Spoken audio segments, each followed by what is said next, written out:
Warahmatullahi wabarakatuh. Alhamdulillahi rabbil alamin. Wassalatu wassalamu ala nabiyil mursalin wa ala alihi wa sahbihi wa man tabi'ahum bi ihsanin ila yaumiddin.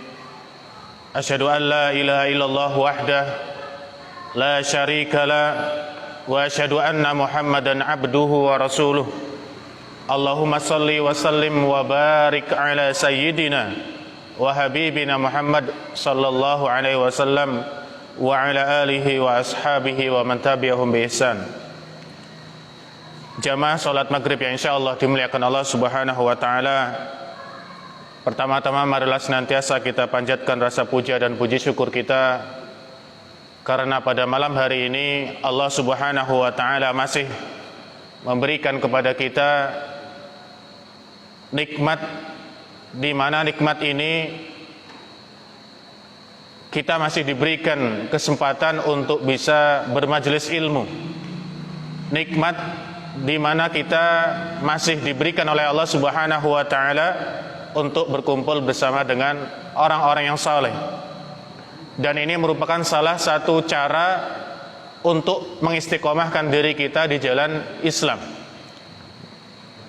Di sana banyak sekali cara-cara agar kita senantiasa bisa beristiqomah dalam menjalankan ketaatan kepada Allah Subhanahu wa taala. Di antara caranya adalah dengan berkumpul bersama orang-orang yang senantiasa berzikir kepada Allah Subhanahu wa taala. Wasbir nafsaka ma'al ladzina yad'una rabbahum. Kemudian juga bermajelis bersama dengan orang-orang yang saleh. Maka kita bersyukur kepada Allah Subhanahu wa taala karena kenikmatan yang kita rasakan pada malam hari ini mungkin belum dapat dirasakan oleh ikhwan kita, saudara kita yang lainnya. Salawat dan taslim senantiasa kita haturkan, kita curahkan kepada suri tauladan kita, Nabi besar Muhammad sallallahu alaihi wasallam. Semoga Allah Subhanahu wa taala senantiasa memberikan salawat dan taslim kepada para keluarganya, kepada para sahabat dan kita umat Nabi sallallahu alaihi wasallam yang senantiasa meniti, meniru, mengikuti jalan sunnah hingga datangnya hari kiamat nanti. Kaum muslimin jamaah salat maghrib yang insyaallah dimuliakan Allah Subhanahu wa taala. Malam hari ini kita insyaallah akan masuk ke cara ketiga di antara cara-cara agar kita dapat mensucikan, agar kita dapat membersihkan diri kita dari kesyirikan, dari kekufuran, agar hati kita senantiasa cemerlang, agar hati kita senantiasa bersih dan tunduk kepada perintah-perintah Allah Subhanahu wa taala, dan agar kita dimudahkan oleh Allah Subhanahu wa taala dalam menjalankan ketaatan kepadanya. Cara yang pertama telah kita sebutkan, yaitu dengan cara bertaubat kepada Allah Subhanahu wa taala. Dan sebelum kita menyongsong bulan Ramadan yang sangat mulia pun, Nabi kita sallallahu alaihi wasallam menganjurkan kepada kita kaum muslimin untuk bersegera bertobat kepada Allah Subhanahu wa taala. Kemudian cara yang kedua yaitu dengan menumbuhkan sikap muraqabah, sikap senantiasa diawasi oleh Allah Subhanahu wa taala dalam gerak-gerik kita, baik ketika kita sendiri atau ketika kita sedang bersama dengan orang lainnya. Kemudian yang ketiga yang akan kita bahas pada malam hari ini yaitu hendaknya kita senantiasa melakukan yang namanya al-muhasabah, yaitu introspeksi diri. Kita menilai diri kita sendiri setiap harinya, seberapa banyak amalan yang kita kerjakan dan seberapa banyak kemaksiatan atau dosa yang pernah kita lakukan pada setiap harinya. Kaum muslimin yang dirahmati Allah Subhanahu wa taala, muallif pengarang kitab ini berkata, al-muhasabatu wahya annahu lamma kana al-muslimu 'amilan fi hadhihi al-hayat laila nahara 'ala ma yus'iduhu fid daril akhirah wa yu'ahhiluhu li karamatiha wa ridwanillahi fiha wa kanat dunya hiya musimu amalihi kana 'alaihi yanzur ila al-fara'idi al-wajibati 'alaihi kanadhri at-tajiri ila ra'si malihi. Pengarang kitab ini mengatakan, ketika seorang muslim mengetahui bahwasanya kehidupan dia yang terisi ada siang dan ada malam ada pagi dan ada sore, dan bahwasanya apa-apa yang dapat memberikan kebahagiaan kita kelak ketika kita berada di akhirat adalah dengan cara kita mensucikan diri kita, adalah dengan cara kita membersihkan diri kita. Kemudian dengan cara mendapatkan ridwan, dengan cara mendapatkan ridha dari Allah Subhanahu wa taala. Karena telah kita sampaikan bahwasanya ridha Allah itu adalah ghayatun yang sangat tinggi, merupakan tujuan kita yang sangat tinggi. Karena ketika seorang sudah mendapatkan ridha dari Allah, maka insyaallah Allah Subhanahu wa taala akan berikan kepada mereka surganya.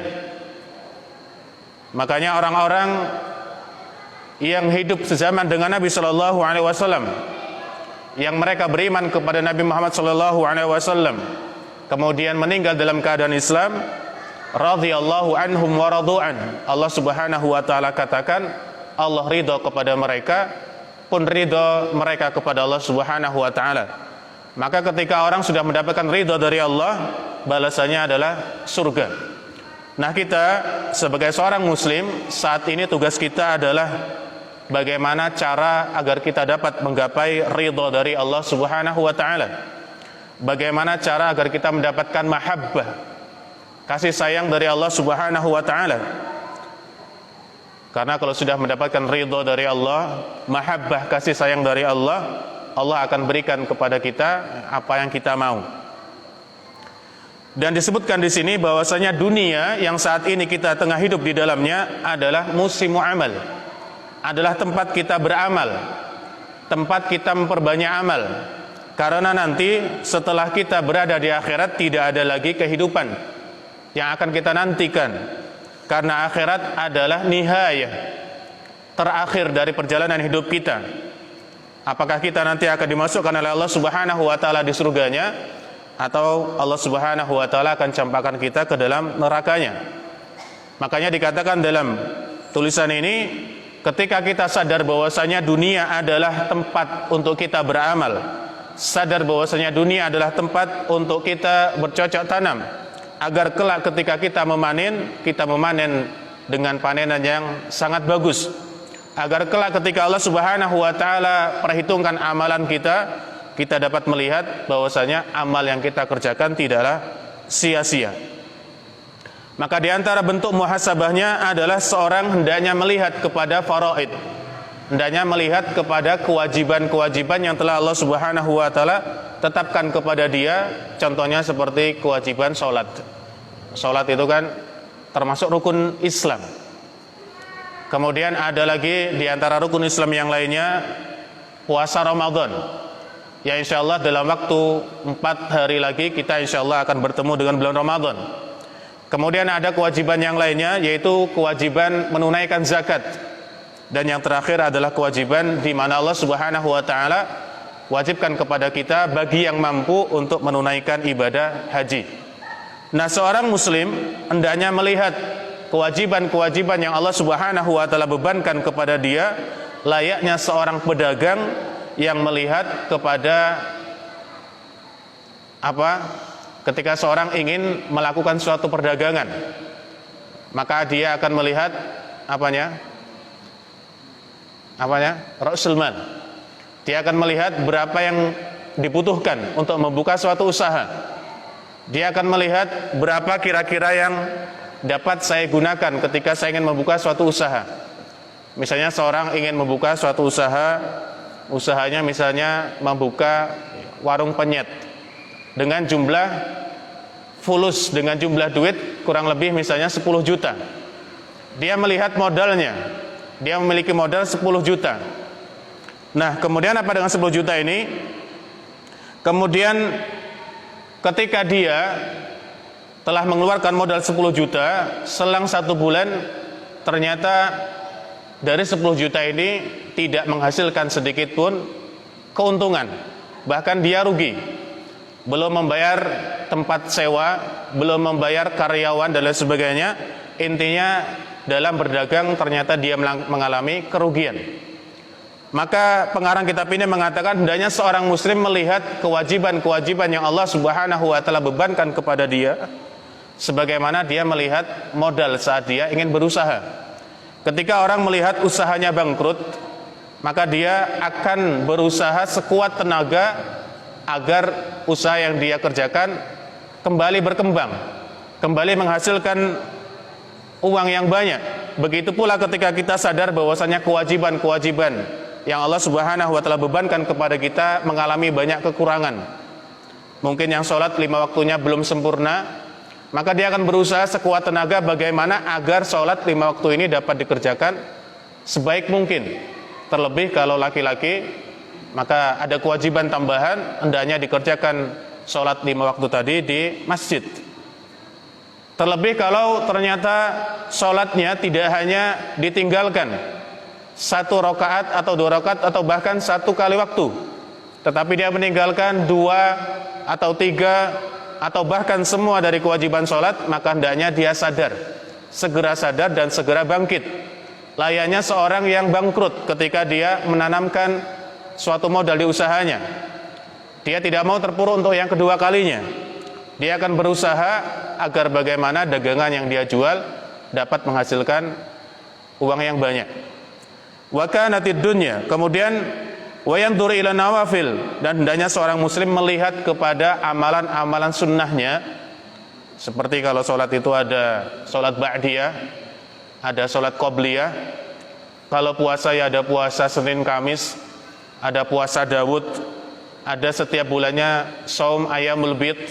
Nah, hendaknya seorang muslim melihat kepada ibadah-ibadah yang disunnahkan, ibadah-ibadah yang merupakan tambahan. Layaknya seorang pedagang yang melihat kepada hasil yang dia dapatkan ketika dia berdagang. Dia menanam modal 10 juta, kemudian dalam setiap bulannya dia mendapatkan keuntungan cuma 100 ribu. Maka dia akan berusaha menambah bagaimana cara agar keuntungannya tidak hanya 100 ribu tiap bulannya, bahkan kalau bisa sama dengan modalnya.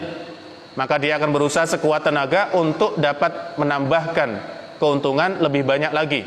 Sama dengan seorang muslim ketika dia melihat bahwasanya amalan-amalan sunnahnya itu masih banyak kekurangannya, hendaknya dia menambahkan dengan amalan yang lainnya. Kalau saat ini kita masih hanya diberikan oleh Allah Subhanahu wa taala kesempatan untuk dapat mengerjakan sholat ba'diyah saja, dan itu ba'diyah maghrib, maka kita berusaha untuk dapat mengerjakan ba'diyah isya setelahnya. Kemudian kita berusaha untuk dapat menjalankan ibadah tambahan yang lainnya, seperti qobliyah subuh, yang mana kata Nabi sallallahu alaihi wasallam, raq'atul fajri khairun minad dunya wa ma fiha.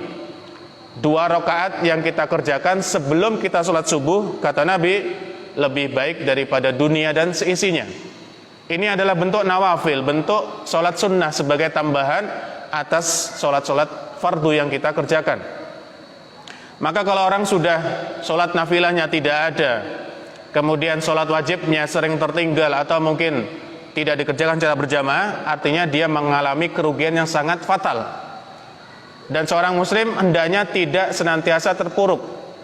Dia harus mencari bagaimana hilah, bagaimana cara agar dapat memperbaiki dirinya.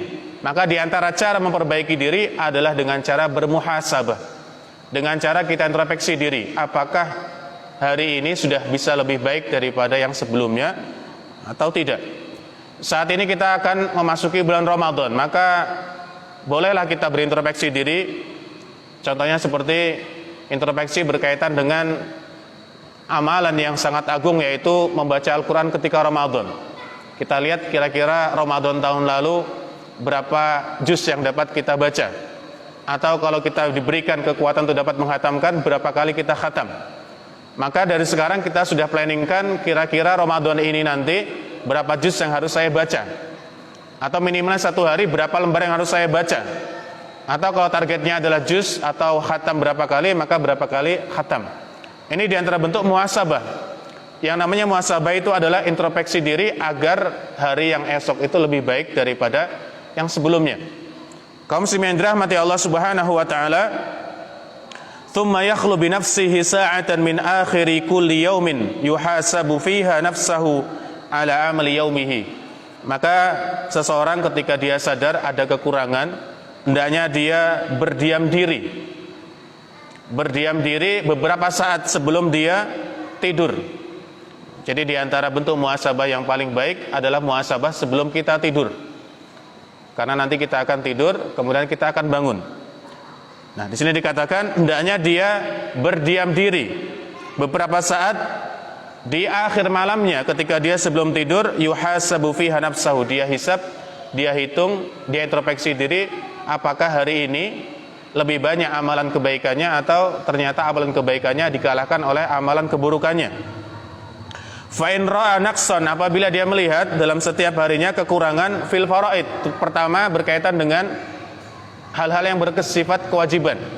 Kita lihat maghribnya apakah berjamaah, isyanya berjamaah, subuhnya berjamaah, duhur asarnya berjamaah atau tidak.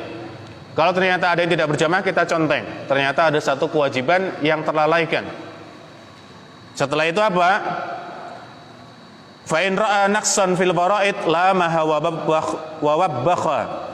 Ketika dia melihat ada kekurangan di kewajiban yang dia kerjakan, maka dia mencela dirinya, kemudian dia memaki dirinya. Wa qama ila jabarihi fil hal, kemudian dia berusaha untuk menambal kekurangannya tadi segera mungkin. Fa in kana mimma yuqda qadahu, kalau ternyata kewajiban yang dia tinggalkan ini boleh diqadha. Boleh diqadha itu artinya boleh dibayar di kemudian hari. Qadahu, maka dia harus segera membayarnya. Misalnya orang lupa kemarin belum sholat subuh, padahal sholat subuh adalah suatu kewajiban. Kita ingatnya sekarang, maka hendaknya saat ini pula kita bergegas berwudu kemudian melakukan atau mengqadha sholat subuh. Kita lupa ternyata 1 hari yang lalu kita tinggalkan sholat duhur. Maka ketika kita ingat dan ternyata sholat itu kan bisa diqadha, maka apa? Kita qadha sholat tadi, kita kerjakan sebagai bentuk bayaran kita kepada Allah Subhanahu wa taala. Karena itu merupakan hutang. Jika kita dituntut untuk membayar hutang kepada saudara kita, maka hutang Allah Subhanahu wa taala lebih layak untuk dibayar. Misalnya tahun lalu ternyata ada di antara kita yang tidak genap puasa 30 hari. Maka sebelum kita masuk di bulan Ramadan yang baru ini, kalau ada yang belum lunas bayarannya, kita qadha, karena puasa juga boleh diqadha. Sama seperti misalnya ibu-ibu atau para wanita terhalang oleh haid, maka kita lihat apakah sudah kita qadha semua kewajiban yang kita tinggalkan atau belum. Ini yang harus kita lakukan. Jadi setiap hari kita harus introspeksi diri, apakah ada kewajiban yang tertinggal atau tidak. Wa in kana mimma la yuqda, kalau ternyata kewajiban tadi tidak bisa diqadha, tidak bisa digantikan di waktu yang lain, jabarahu bil iksari minan nawafil, maka hendaknya dia menambal kewajiban tadi dengan memperbanyak ibadah-ibadah sunnah. Kemudian apa? Wa in ra'a naqsan fi nawafili, apabila seorang melihat ada kekurangan di dalam ibadah nawafilnya, kita beranjak ke ibadah sunnahnya. Ada beberapa sholat sunnah yang boleh diqadha. Contohnya kalau kita tidak berkesempatan sholat qobliyah subuh, maka boleh kita mengqadha qobliyah subuh setelah subuh. Misalnya kita sudah sering sholat qobliyah subuh, tiba-tiba suatu hari kita terlambat. Kita datang ke masjid setelah imam masuk di shaf untuk mengerjakan sholat subuh, maka boleh kita mengqadha sholat qobliyah subuh setelah sholat subuh dikerjakan langsung. Ini boleh.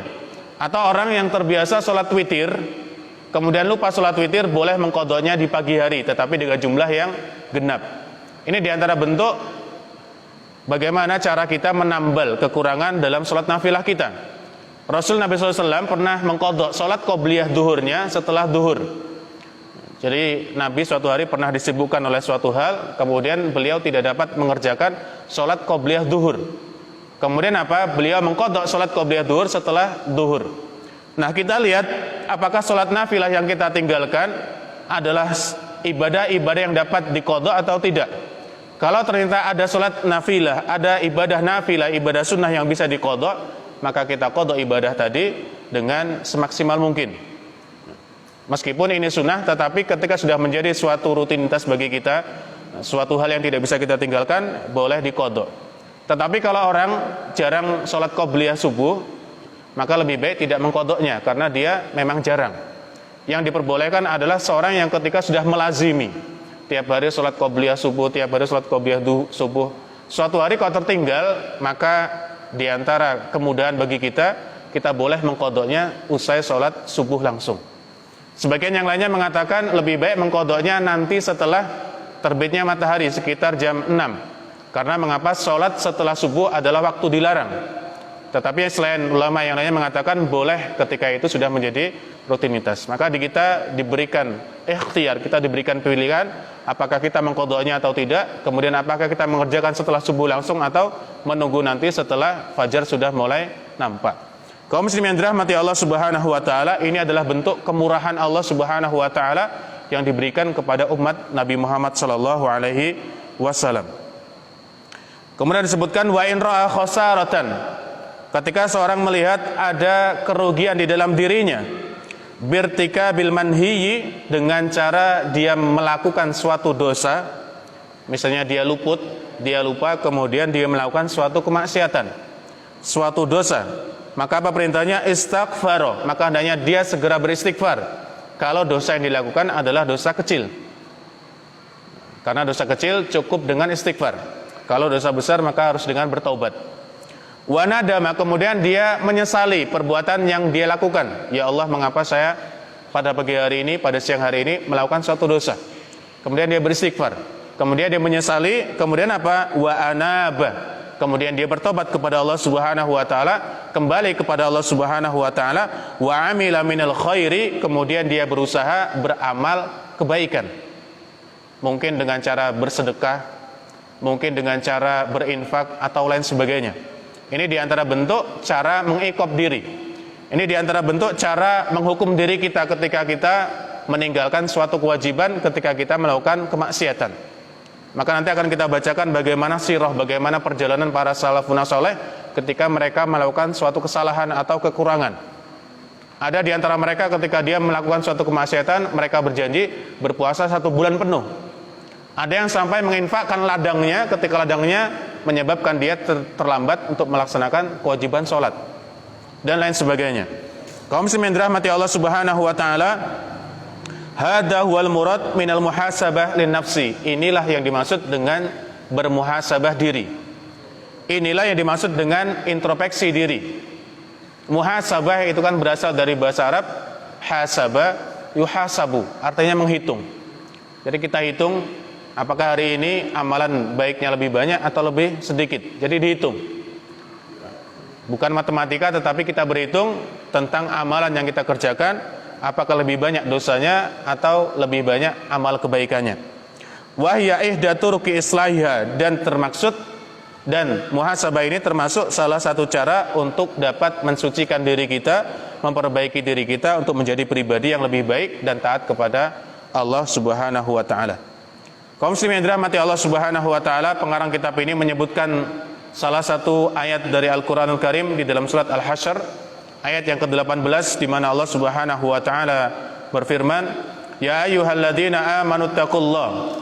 Wahai orang-orang yang beriman, bertakwalah kalian kepada Allah Subhanahu wa taala.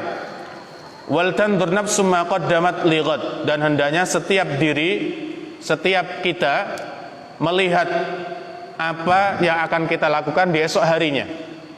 Maka para mufassir mengatakan wal tandur nafsun wa huwa amrun bil muhasabah. Ini adalah ayat yang memerintahkan kepada kita untuk bermuhasabah. Ini adalah ayat yang mengajak kepada kita kaum muslimin untuk mengintrospeksi diri kita. Ala ma qaddamat li ghaddiha, atas apa yang pernah kita lakukan untuk hari esok yang lebih cerah, yang lebih cemerlang. Wa qala ta'ala, kemudian Allah Subhanahu wa taala berfirman di dalam ayat yang lainnya, wa tubu ilallahi jami'an, dan bertobatlah kalian semuanya wahai al-mu'minun, wahai orang-orang yang beriman, la'allakum tuflihun, agar kalian menjadi orang-orang yang beruntung. Allah Subhanahu wa taala mengaitkan keberuntungan seseorang di sini dengan cara memperbanyak bertobat kepada Allah Subhanahu wa taala. Artinya orang kalau sudah bertobat, memiliki tekad yang kuat, kemudian menyesali apa yang dilakukan, insya Allah ini merupakan tanda keberuntungan bagi orang tersebut. Seperti yang kita sampaikan pada pertemuan sebelumnya tentang kisah orang yang telah membunuh 100 nyawa, di mana ketika tidak dikatakan kepada dia tidak ada lagi pintu untuk bertobat, tetap dia ingin bertobat kepada Allah Subhanahu wa taala. Maka dari kita pun sama. Kita harus segera bertobat kepada Allah Subhanahu wa taala, baik kita bermaksiat atau kita tidak bermaksiat kepada Allah Subhanahu wa taala. Karena Nabi kita sallallahu alaihi wasallam memberikan contoh kepada kita sebagaimana dalam hadisnya, inni la atubu ilallahi wa astaghfiruhu fil yaumi mi'ata marrah. Nabi mengatakan, sesungguhnya diriku sungguh senantiasa bertobat kepada Allah Subhanahu wa taala dan beristighfar kepadanya fil yaumi, pada setiap harinya, mi'ata marrah, sebanyak 100 kali. Apakah kita pernah mendapatkan Rasul pernah berbuat kesalahan? Apakah kita pernah melihat Nabi sallallahu alaihi wasallam berbuat dosa atau hal yang lainnya? Tidak mungkin, karena Rasul adalah manusia yang maksum. Maka di sini Allah Subhanahu wa taala dan Rasulnya Muhammad sallallahu alaihi wasallam mengajak kepada kita kaum muslimin untuk bersegera bertobat kepada Allah, untuk bersegera beristighfar setiap kali kita melakukan kesalahan, setiap kali ketika melakukan dosa dan lain sebagainya. Kaum muslimin yang dirahmati Allah Subhanahu wa taala, kemudian disebutkan di dalam kitab ini, wa qala Umar bin Khattab radhiyallahu anhu. Umar bin Khattab radhiyallahu anhu berkata, hasibu anfusakum qabla an tuhasabu. Muhasabahlah, introspeksilah diri kalian sendiri sebelum nanti kalian dihisab atau dihitung amalnya oleh Allah Subhanahu wa taala. Artinya sebelum datang di mana amal kita nanti dihisab, dihitung oleh Allah Subhanahu wa taala, ditimbang apakah kebaikannya lebih banyak daripada keburukannya atau keburukannya lebih banyak daripada kebaikannya, maka kata Umar bin Khattab, hisablah diri kita, hitunglah diri kita sebelum nanti amal ibadah kita dihisab oleh Allah Subhanahu wa taala pada hari kiamat, sehingga kita menjadi orang yang merugi karena tidak ada lagi kehidupan, tidak ada lagi kesempatan untuk kita dapat kembali ke dunia. Jangan sampai kita merugi sebagaimana keinginan orang-orang yang telah dikubur di sana. Bagaimana orang-orang yang telah datang kepada mereka roh di tenggorokan mereka, kemudian mereka berkeinginan, laula akhartani ila ajalin qarib fa saddaq wa akum minas salihin. Keinginan orang-orang yang ketika mereka melihat bagaimana sakaratul maut itu sangat mengerikan, mereka berangan-angan seandainya mereka diberikan barang waktu 1 detik saja, 1 menit saja untuk kemudian mereka dapat bersedekah. Ternyata di dalam ayat ini, dalam surat Al-Munafikun, Allah sebutkan di antara faedah bersedekah. Makanya orang-orang yang ketika datang kepada mereka malakul maut, mereka meminta izin seandainya diberikan izin untuk dapat bersedekah di jalan Allah Subhanahu wa taala. Karena mengapa? Ternyata ibadah sedekah itu memiliki keutamaan yang luar biasa. Kemudian bagaimana keinginan orang-orang kafir di dalam surat An-Naba? Mereka ingin agar menjadi turaban, menjadi tanah. Karena mengapa? Tanah tidak akan dihisab oleh Allah. Mereka berkeinginan supaya mereka menjadi tanah, karena tanah tidak akan dihisab, tidak akan diperhitungkan oleh Allah Subhanahu wa taala pada hari kiamat nanti. Tetapi pada hari itu sudah tidak ada lagi penyesalan. Penyesalan sudah lagi diterima oleh Allah Subhanahu wa taala. Maka sebelum penyesalan itu tiba, kata Umar bin Khattab, hasibu anfusakum. Hisablah diri kalian, hitunglah amal kebaikan kalian, hitunglah amal keburukan kalian sebelum nanti datang hari di mana amal kebaikan dan keburukan kita dihisab oleh Allah Subhanahu wa taala. Wa kana radhiyallahu anhu idza janna alaihi al-lail, dan bahwasanya Umar bin Khattab apabila telah datang malam kepadanya, yadribu qadamaihi bidurrah. Disebutkan di dalam kitab ini bahwasanya Umar bin Khattab apabila datang malam, jadi setiap malam disebutkan di sini beliau memukul kedua kakinya bidurrah, dengan tongkat. Jadi Umar bin Khattab menyediakan tongkat di kamar rumahnya, yang mana dia gunakan setiap kali dia ingin tidur untuk memukuli kedua kakinya. Wa yaqulu, kemudian dia berkata dalam dirinya, mada amilti al-yauma, apa yang telah engkau lakukan wahai kedua kakiku pada hari ini. Jadi Umar menghisap kedua kakinya, mempertanyakan kepada kedua kakinya telah dilangkahkan kemana saja kedua kakinya. Apakah dilangkahkan kepada setiap ketaatan yang mendatangkan pahala kepada Allah Subhanahu wa taala, atau kita langkahkan kedua kaki kita menuju tempat-tempat yang naudzubillah dimurkai oleh Allah Subhanahu wa taala. Wa Abu Talha, kemudian yang kedua, sekarang kita masuk di kisah para salafun saleh. Kita diberikan di sini gambaran bagaimana kisah para pendahulu kita, para orang-orang terbaik sebelum kita ini bermuhasabah diri. Tadi yang pertama Rasulullah dengan cara bertaubat kepada Allah, beristighfar kepada Allah setiap harinya 100 kali. Kemudian yang kedua dari sahabat yaitu Umar bin Khattab, di mana beliau setiap harinya memukul kedua kakinya seraya berkata, "Wahai kedua kakiku, apa yang telah engkau lakukan pada hari ini?" Kemudian yang ketiga di sini ada Abu Talha. Abu Talha radhiyallahu anhu seorang sahabat. Di sini dikatakan lamma syaghalathu hadiqatuhu. Ketika ladangnya menyibukkan dia anis salat, dari mengerjakan salat, kharaja minha shadaqatan lillahi ta'ala. Maka kemudian apa? Ladangnya tadi, sawahnya tadi disedekahkan, diinfakkan di jalan Allah sebagai bentuk hukuman karena dia telah melalaikan dari salat. Jadi Abu Talha suatu hari pernah tertinggal. Tertinggal di sini tidak berarti kemudian dia tertinggal satu salat, tidak. Bisa jadi 1 rakaat, 2 rakaat dari mengerjakan salat berjamaah. Maka kemudian apa di sini? Kharaja minha shadaqatan lillah. Maka kebun yang menyebabkan dia terlambat tadi, maka sawah yang menyebabkan dia terlambat tadi, dia sedekahkan di jalan Allah Subhanahu wa taala. Falam yakun hadza minhu illa muhasabatan li nafsihi. Dan tidaklah hal tersebut dilakukan, dikerjakan kecuali sebagai bentuk muhasabah, sebagai bentuk introspeksi Abu Talha kepada dirinya sendiri. Aitaban laha wa ta'diban, sebagai bentuk hukuman bagi dirinya dan sebagai bentuk perubahan agar menjadi pribadi yang lebih baik.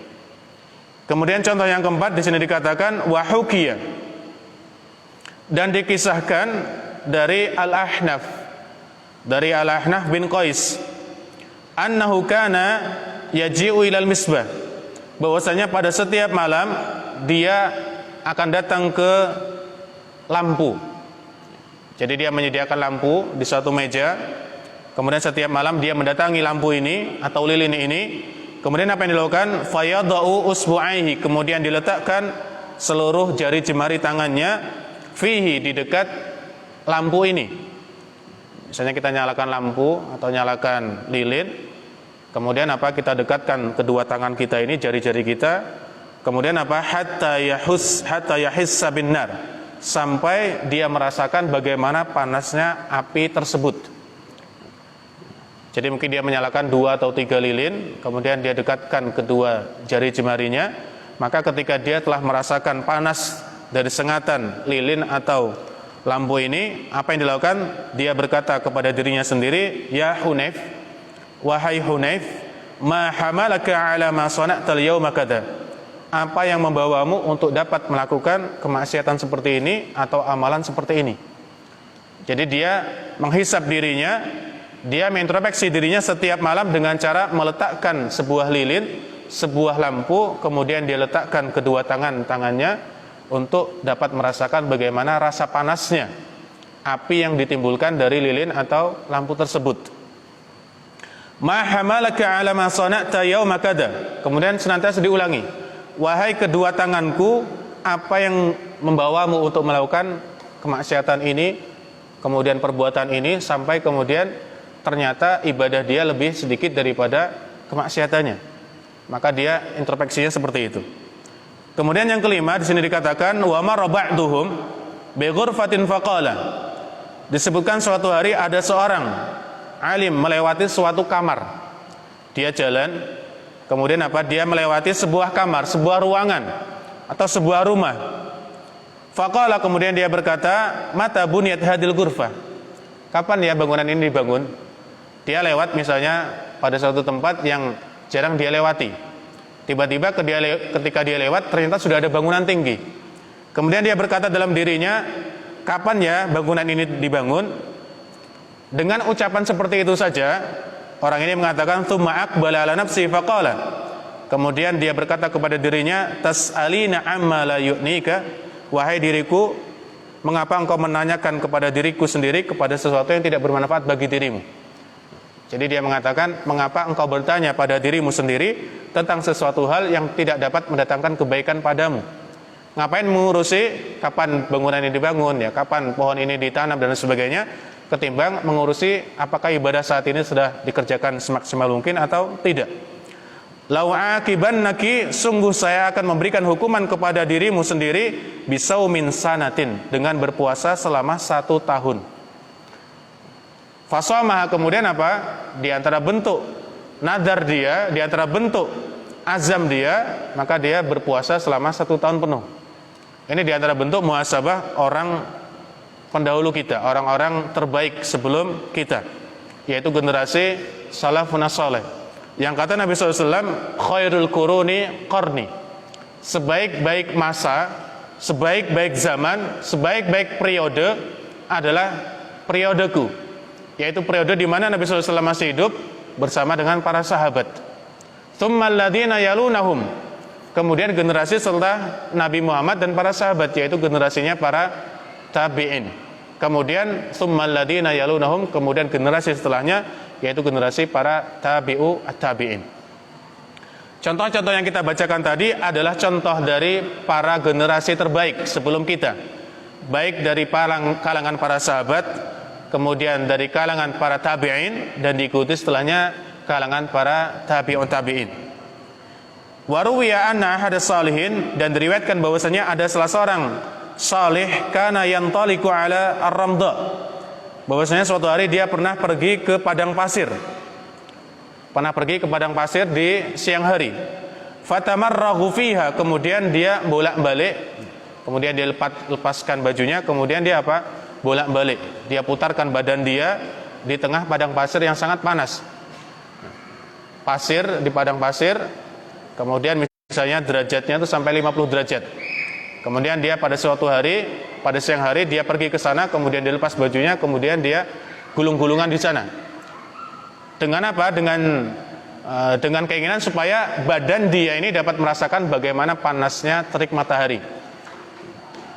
Kemudian dikatakan di sini, fayaqulu, kemudian dia berkata kepada dirinya sendiri, dzuki, rasakanlah wahai diriku, wan naru jahannam asyaddu harra, ketahuilah sesungguhnya neraka jahannam lebih panas daripada panasnya padang pasir ini.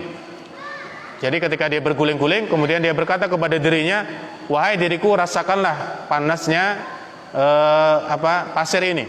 Ketahuilah bahwasanya neraka jahanam nanti itu lebih panas lagi daripada panasnya padang pasir yang saat ini sedang saya berbolak-balik di atasnya. Ajifatun bil laili bitalatun bin nahar. Kemudian yang terakhir di sini dikatakan, wa inna ahaduhum rafa'a yawman ra'sahu ila sathi fara'a imra'atan. Suatu hari ada seorang yang tidak sengaja mengangkat kepalanya, kemudian melihat ada seseorang di bangunan, di atas bangunan, seorang wanita di bangunan. Misalnya kita lewat, kemudian kita melihat atau menginguk, ya dalam bahasa Jawa nginguk. Kita lihat ternyata apa? Ada seorang wanita. Fanadhara ilaiha, kemudian dia melihat wanita tadi yang bukan muhrimnya, yang bukan mahramnya. Fa akhadha ala nafsihi ala yanzura ila as-sama'i madama hayyan. Maka kemudian dia berkata, selagi saya masih hidup, maka sungguh saya tidak akan pernah melihat atau mengangkat kedua mata saya ke langit. Jadi kemudian dia mengikop, dia menghukum dirinya sendiri setelah dia melihat wanita yang bukan mahramnya tadi untuk tidak melihat ke langit, untuk tidak melihat ke atas sampai dia mati. Jadi di antara bentuk hukuman, di antara bentuk muhasabah diri orang-orang soleh sebelum kita. Kaum muslimin yang dirahmati Allah Subhanahu wa taala, demikianlah pembahasan yang dapat Anda sampaikan pada malam hari ini berkaitan dengan ibadah muhasabah, ibadah introspeksi diri kita untuk menjadi pribadi yang lebih baik daripada yang sebelumnya. Semoga yang Anda sampaikan pada kesempatan kali ini dapat bermanfaat bagi diri kita dan dapat kita amalkan dalam kehidupan kita. Alangkah lebih barokahnya marilah kita akhiri majelis kita ini dengan bersama-sama membaca doa kafaratul majelis. Subhanakallahumma bihamdika asyhadu an la ilaha illa anta astaghfiruka wa atubu ilaik. Wa akhiru da'wana alhamdulillahi rabbil alamin. Wassalamualaikum warahmatullahi wabarakatuh.